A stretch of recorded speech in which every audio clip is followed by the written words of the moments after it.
Hello viewers, welcome to my YouTube channel with English in Bengali. তো তোমরা যারা 2024 সালে ক্লাস 12-এ পড়ছো, অর্থাৎ যারা 2025 সালের উচ্চ মাধ্যমিক পরীক্ষার্থীরা রয়েছে আমার চ্যানেলে, তাদের জন্য তোমাদের অনেকেরই রিকোয়েস্টে স্ট্রং রুটসের ভিডিও কয়েকদিন ধরে তোমরা বলছিলে যে 12-এর ভিডিও আসছে না কেন। তোমাদের রিকোয়েস্টে কিন্তু 12-এর ভিডিও আসছে। কিছু কিছু অ্যান্সার আমাকে রেডি করতে হচ্ছিলো এবং তোমাদের এই টেক্সটটা আমি পড়িয়ে কিন্তু তোমাদের এমসিকিউ এবং ব্রড কোশ্চেনের উত্তর, এসএকিউ সমস্তটাই কিন্তু দিয়ে দেব এবং সাথে তোমাদের বাকি যে পোয়েমগুলো রয়েছে, যে প্রোজগুলো রয়েছে, সব কিছুর উপরেই একটু কাজ চলছিল, ওর জন্য একটু দেরি হচ্ছিল ভিডিও দিতে। তো এরপর থেকে তোমরা ক্লাস 12-এর ভিডিও পরপর পেয়ে যাবে, যাতে তোমাদের পড়তে কোনো রকম অসুবিধা না হয়। এর আগে অন কিলিংয়ের ট্রি এবং দ্য আইস হ্যাবিটের নোটস এবং সাথে তোমাদের টেক্সট, শর্ট স্টোরি এবং পোয়েমটাও কিন্তু পড়িয়েছিলাম। যদি তোমরা আগে ভিডিও না দেখে থাকো, এই ভিডিও ডিসক্রিপশন বক্সে প্লেলিস্টের লিঙ্ক পেয়ে যাবে, ওখান থেকে চাইলে ভিডিও দেখে নিতে পারো। আর যারা ইংলিশের সমস্ত নোটস পিডিএফ আকারে নিতে চাও, এমসিকিউ, এসএকিউ, ব্রড কোশ্চেন, তাদের বলবো যে জয়েন বাটনটা এনেবল করে আমার চ্যানেলের স্পেশাল মেম্বার হয়ে যাও। তাহলে ওখানে আমি তোমাদের ভিডিওর মাধ্যমে লিঙ্ক দিয়ে দেবো, ওখান থেকে তোমরা চাইলে তাহলে লিঙ্কগুলো দিয়ে পিডিএফটা ডাউনলোড করে নিতে পারবে।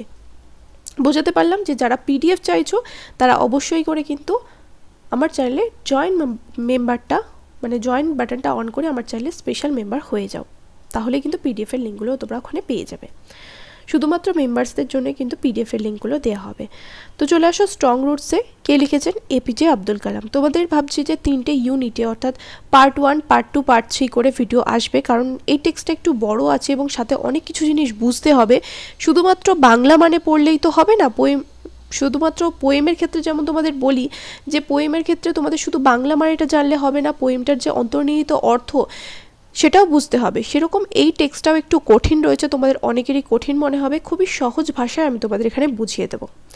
তো স্ট্রং রুটস কে লিখেছেন? এপিজে আব্দুল কালাম। এপিজে আব্দুল কালামের নামটার সাথে তোমরা কিন্তু সকলেই পরিচিত। এপিজে আব্দুল কালাম কে ছিলেন? Was one of the pioneers of aerospace engineering in India. APJ Abdul Kalam ছিলেন স্রষ্টা। পায়োনিয়ার্স মানে স্রষ্টা, যারা এয়ারোস্পেস ইঞ্জিনিয়ারিং ভারতে নিয়ে আসেন তাদের স্রষ্টাদের মধ্যে তিনি ছিলেন একজন। For a major part of his life he worked as a scientist in Indian space programs. মানে উনি ভারতীয় মহাকাশ গবেষণায় তার জীবনের বেশিরভাগ অংশই একজন বিজ্ঞানী হিসেবে ভারতীয় মহাকাশ গবেষণায় তিনি কাটিয়েছেন। তার জীবনের বেশিরভাগ অংশটাই বা সময়টা, তার জীবনের বেশিরভাগ সময়টা তিনি কোথায় কাটিয়েছেন? ভারতীয় মহাকাশ গবেষণায় একজন বিজ্ঞানী হিসেবে কাটিয়েছেন। সাম অফ হিজ ফেমাস ওয়ার্কস আর, তার কিছু বিখ্যাত বইগুলো হলো ইন্ডিয়া 2020, ভারত 2022, মানে 2022 না 2020, ignited minds, wings of fire. Wings of fire হচ্ছে ওনার আত্মজীবনী, যেখান থেকে এই তোমাদের যে স্ট্রং রুটস সেই প্রোজটা নেওয়া হয়েছে বা গদ্যটা নেওয়া হয়েছে। He was the president of India from 2002 to 2007। তিনি ছিলেন ভারতের প্রেসিডেন্ট, মানে রাষ্ট্রপতি। 2002 থেকে 2007 সাল অবধি তিনি ছিলেন ভারতের রাষ্ট্রপতি। Strong roots is taken from strong roots is an extract from Dr. APJ Abdul Kalam's autobiography Wings of Fire. Doctor APJ Abdul কালামের আত্মজীবনী উইংস অফ ফায়ার থেকে স্ট্রং রুটসের এই অংশটা নেওয়া হয়েছে। তোমাদের যে টেক্সটটা দেওয়া হয়েছে সেটা ওনার অটোবায়োগ্রাফি, অর্থাৎ আত্মজীবনীর কিছুটা অংশ এখানে তুলে দেওয়া হয়েছে। বুঝাতে পারলাম? আত্মজীবনী কাকে বলে? অটোবায়োগ্রাফি মানে হচ্ছে যদি কোনো ব্যক্তি বেঁচে থাকতে থাকতে তার নিজের জীবন কাহিনী লিখে যায়, সে তার জীবনে কি কি করেছে সেটা যদি লিখে যায়, তাহলে সেটা হচ্ছে অটোবায়োগ্রাফি। এবং তিনি মারা যাওয়ার পর আমরা যদি তার সম্বন্ধে কিছু লিখি, সেটা হচ্ছে বায়োগ্রাফি। ইন দিস এক্সট্র্যাক্ট, এই এক্সট্র্যাক্টে বা এই গদ্যে he talks about his childhood in his home town. তার যে হোম টাউন মানে শৈশব যেখানে কেটেছে, সেই শৈশবের শহরটাতে বা জন্মস্থানে তিনি কিভাবে তার শৈশব কাটিয়েছেন সেটাই কিন্তু তিনি বলেছেন। The piece presents a delightful sketch of the author's early life and the development of his spiritual growth. লেখক তার জীবনের বা এপিজে আব্দুল কালাম তার জীবনের গোড়ার দিকটা কিভাবে কাটিয়েছেন এবং তার মধ্যেই আধ্যাত্মিক ধ্যান ধারণাগুলো কিভাবে আসলো, আধ্যাত্মিক ব্যাপারগুলো তার মধ্যে কিভাবে গড়ে উঠলো সেটাই কিন্তু উনি এখানে বলেছেন। কার মাধ্যমে এসেছে, কিভাবে এসেছে, সবটাই কিন্তু তোমরা টেক্সটটা পড়লে বুঝতে পারবে। দেখো এখানে তাহলে স্টার্ট হচ্ছে, I was born into a middle class Tamil family in the island town, এটা কিন্তু ইসল্যান্ড নয়, island town of Rameswaram in the erstwhile Madras state. আমি জন্মগ্রহণ করেছিলাম একটা মধ্যবিত্ত তামিল পরিবারে, in the island town of Rameswaram মানে রামেশ্বরমের দ্বীপ শহরে রামেশ্বরমের, in the island town of Rameswaram in the erstwhile মানে হচ্ছে ফর্মার বা পূর্বতন, ফর্মার ইংলিশে বলা হয় ফর্মার বা পূর্বতন মাদ্রাস স্টেট, যেটা ছিল আগে মাদ্রাস রাজ্যের অংশ। তো আমি জন্মগ্রহণ করেছিলাম এক মধ্যবিত্ত, আমি বলতে এখানে এপিজে আব্দুল কালামের কথা বলা হচ্ছে, ডক্টর এপিজে আব্দুল কালাম জন্মগ্রহণ করেছিলেন একটা মধ্যবিত্ত তামিল পরিবারে, যেটা কোথায় ছিল, রামেশ্বরমের দ্বীপ শহরে, যেটা আগে মাদ্রাস স্টেটের মধ্যে ছিল বা মাদ্রাস রাজ্যের মধ্যে ছিল। My father Jainulabdeen had neither much formal education nor much wealth. আমার বাবা জয়নুলুবদিনের, অর্থাৎ ওনার বাবার নাম কি ছিল, জয়নুলুবদিন। আমার বাবা জয়নুলুবদিনের খুব বেশি প্রথাগত শিক্ষাও ছিল না, না ছিল বেশি সম্পত্তি। ডিসপাইট দিস ডিসঅ্যাডভান্টেজেস মানে হচ্ছে প্রতিকূলতা, এই সমস্ত প্রতিকূলতা থাকা সত্ত্বেও হি পজেসড মানে অধিকারী হওয়া, তিনি অধিকারী হয়েছিলেন, কিসের অধিকারী হয়েছিলেন, গ্রেট ইনেট উইজডম, প্রচুর সহজাত জ্ঞানের, মানে যে জ্ঞানগুলো উনি অর্জন করেছেন, and a true generosity of spirit, এবং সাথে উনি প্রচুর দয়াবানও ছিলেন। ট্রু জেনারেসিটি অফ স্পিরিট মানে এখানে বলতে চাইছেন যে উনি ভীষণ দয়ালু ছিলেন। True generosity of spirit, generous মানে হচ্ছে দয়ালু, উনি মনের দিক থেকে ভীষণ দয়ালুও ছিলেন, এবং সাথে উনি অত বেশি পড়াশোনা না জানলেও অনেক সহজাত জ্ঞান ওনার মধ্যে ছিল। He had an ideal helpmate in my mother Ashiamma, এবং তিনি একজন আদর্শ সহধর্মিণীও পেয়েছিলেন আমার মায়ের মধ্যে, যার নাম ছিল আশিয়াম্মা। অর্থাৎ এপিজে আব্দুল কালামের বাবার নাম কি, জয়নুলুবদিন, মায়ের নাম কি, Ashiamma.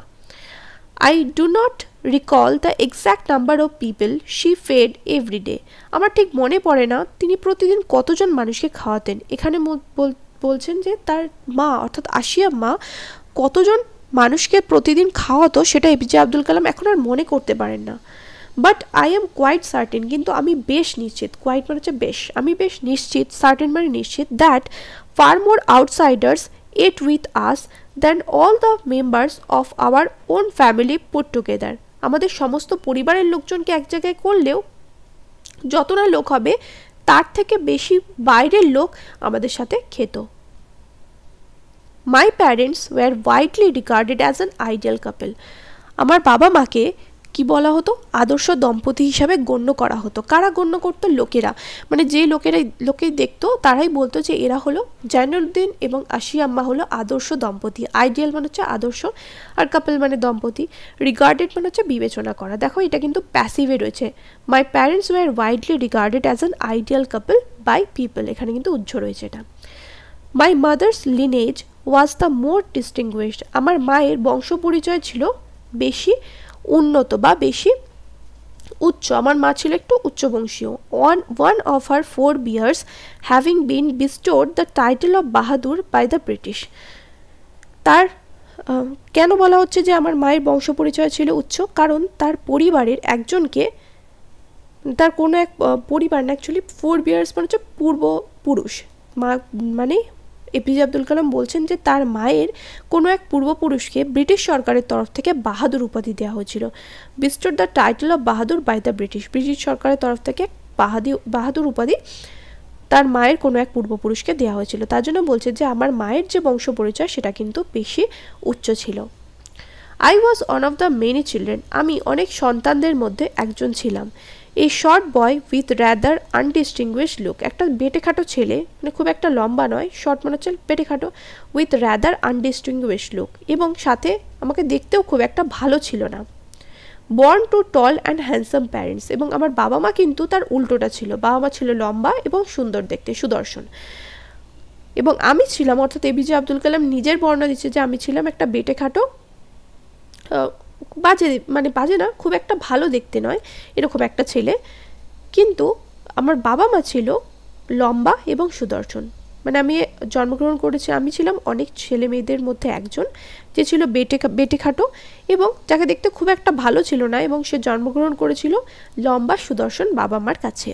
We lived in our ancestral house, আমরা আমাদের পৈতৃক বাড়িতে বাস করতাম। অ্যানসেস্ট্রাল মানে হচ্ছে পৈতৃক বাড়ি, মানে ধরো দাদুর বাবা বানিয়েছে বা বাবার বাবা বানিয়েছে সেরকম, মানে পূর্বপুরুষের বাড়ি। Which was built in the middle of 19th century, যেটা 19 শতকের মাঝামাঝি সময়ে বানানো হয়েছিল। 19 শতকের মাঝামাঝি সময় মানে হচ্ছে 1850 এরকম খ্রিস্টাব্দ নাগাদ। যখনই বলবে 19th সেঞ্চুরি মানে তখনই কিন্তু বুঝবে যে সেটা কিন্তু 80s কথা বলা হচ্ছে, মানে 1800 অর্থাৎ 1800। এখানে যেহেতু মিডল বলছে তার মানে 18 বলতে পারো যে 1850 নাগাদ। ইট ওয়াজ এ ফেয়ারলি লার্জ পাক্কা হাউস, এবং বাড়িটার বর্ণনা দিচ্ছে দেখো যে এটা একটা বেশ ভালো বিশাল বা বড় পাকা বাড়ি ছিল। Made of limestone and brick, যেটা ছিল চুন এবং ইট দিয়ে তৈরি। On the mosque street of Rameswaram, রামেশ্বরমের মস স্ট্রিটে মানে মসজিদ স্ট্রিটে। My austere father use to avoid all inessential comforts and luxuries, আমার ধার্মিক বাবা বা আমার সাদাশীতে বাবা, অস্টার মানে হচ্ছে এখানে দেখো অস্টার মানে হচ্ছে এখানে ধার্মিক বা এখানে সাদাশীদে বলতে পারো, যে আমার সরল সাদাশীদে বাবা সমস্ত রকমের অপ্রয়োজনীয় বিলাসিতা, ইনএসেনশিয়াল মানে হচ্ছে যেগুলো প্রয়োজনীয় নয়, সমস্ত রকমের অপ্রয়োজনীয় আরাম, কমফর্টস অ্যান্ড লাক্সারিজ মানে আরাম এবং বিলাসিতা বর্জন করেছিলেন। However all necessities were provided for, যাই হোক সমস্ত প্রয়োজনীয় জিনিসগুলো কিন্তু আমরা সবসময় পেতাম, সেগুলোর কিন্তু যোগান দেওয়া হতো। নেসেসিটিস মানে হচ্ছে প্রয়োজনীয়। কিভাবে যোগান দেওয়া হতো? ইন টার্মস অফ ফুড, যেগুলো প্রয়োজনীয়, যেমন খাবার, ওষুধ, জামা কাপড়, এগুলো তো প্রয়োজন, তাই এগুলোকে কিন্তু উনি কখনোই বাদ দিতেন না। কিন্তু যেগুলো বিলাসিতার জিনিসপত্র সেগুলো কিন্তু উনি আমাদের কখনোই দিতেন না। In terms of food, medicine or clothing. In fact I would say mine was a very secure childhood materially and emotionally, এমনকি আমি এটা বলতে পারি যে আমার শৈশব ছিল ভীষণ সুরক্ষিত। ওয়াজ এ ভেরি সিকিউর চাইল্ড, ভীষণ সুরক্ষিত কোন দিক দিয়ে? ম্যাটেরিয়ালি অ্যান্ড ইমোশনালি, বস্তুগত দিক থেকে এবং আবেগগত দিক থেকে। কেন এই কথাটা বলছে ইমোশনালি? মানে উনি যখনই ওনার যদি কোনো কারণে বাবা মাকে প্রয়োজন, উনি কিন্তু সবসময় বাবা মাকে পাশে পেতেন। অনেক ক্ষেত্রে দেখা যায় যে ধরো বাবা বা মা বেশিরভাগ ক্ষেত্রে কাজে চলে যায়, বা মা বাড়িতেও রয়েছে, বাবা কাজে চলে যাচ্ছে, কিন্তু তার সাথে বাচ্চার যে বন্ডিংটা সেটা হয় না। তো যদি বাচ্চার সাথে বন্ডিংটা না থাকে তাহলে কি হবে? তারা বাচ্চার মনের কথাটা জানতে পারবে না, তাই তাদের ইমোশনাল যে অ্যাটাচমেন্ট বা ইমোশনাল যে বন্ড সেটা প্যারেন্টসের সাথে হচ্ছে না। তার জন্য তারা অনেক সময় ভুল কাজে চলে যায়, ভুল পথে পরিচালিত হয়। তাই এখানে বলছেন যে আমার ক্ষেত্রে কিন্তু সেটা ছিল না। আমার শৈশব যেরকম বস্তুগত দিক থেকে মানে সব কিছুই যা যা প্রয়োজন, খাবার, ওষুধ, ক্লোদিং, জামা কাপড়, এই সব কিছুই কিন্তু আমি পেতাম, এবং সাথে আমার বাবা মার থেকে ইমোশনাল সাপোর্ট অর্থাৎ আবেগগত দিক থেকে যে সাপোর্ট, মনের দিক থেকে যে সাপোর্ট সেটাও কিন্তু উনি পেতেন। অর্থাৎ ইমোশনালি অর্থাৎ আবেগগত দিক থেকে এবং বস্তুগত দিক থেকে ওনার শৈশব কিন্তু ভীষণই সুরক্ষিত ছিল। এতটা অবধি আমি পার্ট 1টা রাখছি। পার্ট 2টা এরপর থেকে স্টার্ট করব। I normally at with my mother, এখান থেকে স্টার্ট করব। যারা ভিডিওটা দেখলে অবশ্যই করে কমেন্ট করে জানাও যে কেমন লাগছে তোমাদের স্ট্রং রুটসটা। আশা করি বোঝাতে পারছি একদম সহজ করে। যদি তোমরা সমস্ত নোটস পিডিএফ আকারে নিতে চাও অবশ্যই করে কিন্তু জয়েন বাটনটা এনেবল করে আমার চ্যানেলের স্পেশাল মেম্বার হয়ে যাও।